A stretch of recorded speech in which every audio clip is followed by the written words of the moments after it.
What's up everyone and welcome back to the MMA Fast. Today, let's get started with Kevin Holland plans to outdo himself in 2025. Ahead of UFC 311, the promotion's first pay-per-view event of the year and on which he's competing, Holland expects to have a very active year. One of the promotion's most frequent fighters, Holland wants to break the personal record he set in 2020 of 5 fights. He won all of those. Ideal would be 6 times. In 2020, we all know I didn't have that many months to work, and I still got a lot done that year. This year, I'm starting off really early with it being January, and I've got plenty of time to work. So I think 6 would be easy. Realistically, I could probably do 6 or 7 and make sure nobody ever catches up again. De Ridder made his promotional debut in November when he submitted divisional staple Gerald Meerschaert. Despite that result, Holland is a black belt himself and said he isn't overly concerned about getting submitted. Him and the Gerald Meerschaert fight was fun. Gerald is a tough person to fight. I've been there before, done that before. That being said, Meerschaert just made a slight mistake. If Meerschaert had not made that mistake, I think in round 3 Meerschaert would have won that fight. The guy was ready to quit.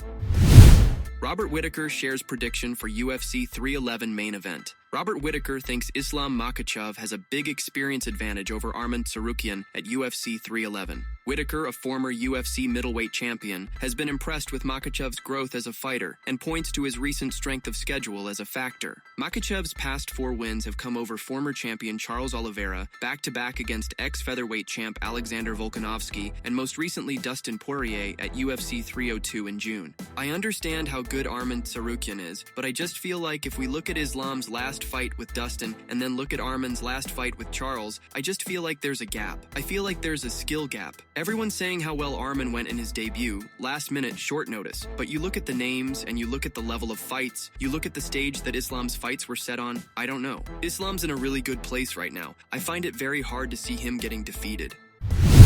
Beneil Dariush might look older, but feels great ahead of UFC 311 versus Renato Moicano. Beneil Dariush knows he's overlooked. Maybe it's the mature appearance, or the fact that he's been in the promotion's lightweight rankings for so long. Dariush isn't positive, but he has a hunch as he heads into his UFC 311 main card showdown Saturday versus Renato Moicano. Gray hairs. I look older than the average person, just in general my age. I feel great right now. I'm just looking forward to the fight. As far as retirement goes, one day you just know you don't have it. If that's the case, we're done. I think I'm a little bit younger than him. I think I'm a couple months younger than him, but yeah, it's pretty funny. I'd definitely say a similar feeling. I'd say he's obviously a veteran. He's got a lot of big fights, a lot of experience, all the tools. But I think what makes him special is his game planning. Him and his team are able to put together a really good game plan. For example, his last fight, you could say Saint-Denis maybe is more athletic, but within 30 seconds of the fight, the timing of that takedown, the way he got that takedown, it completely changed that fight. I think that's more of a strategy. You have to have the skills, don't get me wrong, but the strategy to be able to pull that off, I think that was the change of direction in the fight.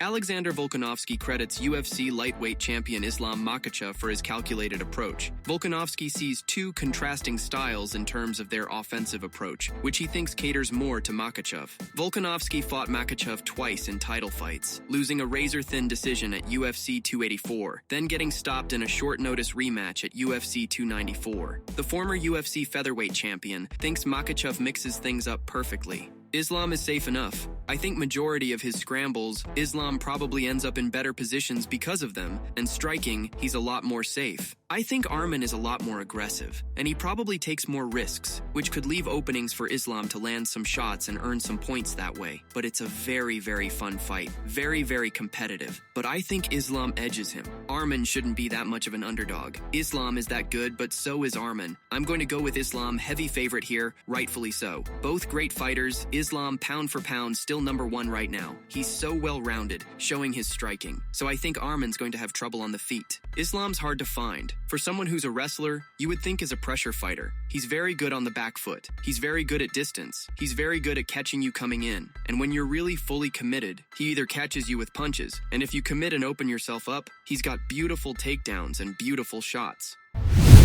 Jiri Prochazka responds to Jamahal Hill. Prochazka was a champ himself who had to vacate the belt with an injury, but he thinks Hill might be talking about his recent loss to dominant champion Alex Pereira a little too much and his goal to get another shot at him. I will just say that it's a big mistake if he's not focused on me. When you are not focused on what's right before you and you're looking for another opponent, it will cost you a lot. Who are you? It's just about staying humble, staying focused on what's before you. Prochazka was knocked out by Pereira at UFC 295 for the belt vacated by Hill. He rebounded at UFC 300 with a knockout of Alexander Rakic, but was knocked out again by Pereira in a rematch at UFC 303. And in between those wins over Prochazka, Pereira also knocked out Hill at UFC 300. I don't speak about other opponents, about who will be next. Even if I said that I want to fight Alex Pereira a third time because I believe in myself, I believe in my style, in my changes of my style, changes in my personal lifestyle, everything. No, this is not the place right now. There is Jamahal Hill here this Saturday. I want to win, and I'm going to win this fight, and then we can talk about others. Umar Nurmagomedov accuses Merab Dvalishvili of trying to avoid UFC 311 title defense. The fight is happening, but Umar Nurmagomedov is convinced that that's not what Merab Dvalishvili wanted. Challenger Nurmagomedov accused champ Dvalishvili of trying to avoid fighting him not only for UFC 311, but on previous occasions. Dvalishvili has been vocal in the build-up about not thinking Nurmagomedov had the merit to be challenging him. Nurmagomedov feels certain that he's done enough to earn his spot as the #1 contender. He's nervous. Of course he's nervous. He's maybe upset with UFC. They pushed him to fight with me. Even before he was champion, he don't take this fight. He doesn't want to fight with me. And when he became champion, I think he tried to fight with others because others would be easier fights for him. He can't tell anything to UFC or Dana White to show them. He's always talking he's company guy, but they pushed him to fight with me. I'm fighting for the title like most of the fighters. Some of them fight for the title after one fight. Some fight on his debut fight. It's not make sense to tell this that I fought for the title because of my cousin named Khabib or UFC pushed me. Aljamain Sterling fought for the title after 5-fight win streak. Why can't I fight for the title after 6?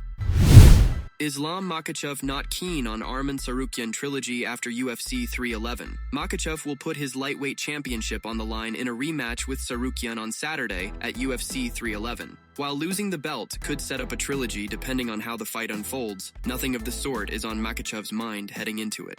Third fight? I hope no. It doesn't make sense. 3 fights with the same guy. I think new generation will come. The old guys, I believe this is one of the hardest weight classes not just in the UFC, but all of the sport. I need some new target. I don't want to look past Arman, because Arman is a really tough opponent. I just focus on him, looking for the rankings, thinking for the next opponent. It's not my job. I'm just still training, still hungry. If we have something, just send me contract. It's my opinion all my life. I never trust opponent, never thinking I'm gonna fight this guy. I'm not gonna fight this guy. Just send me contract, that's it.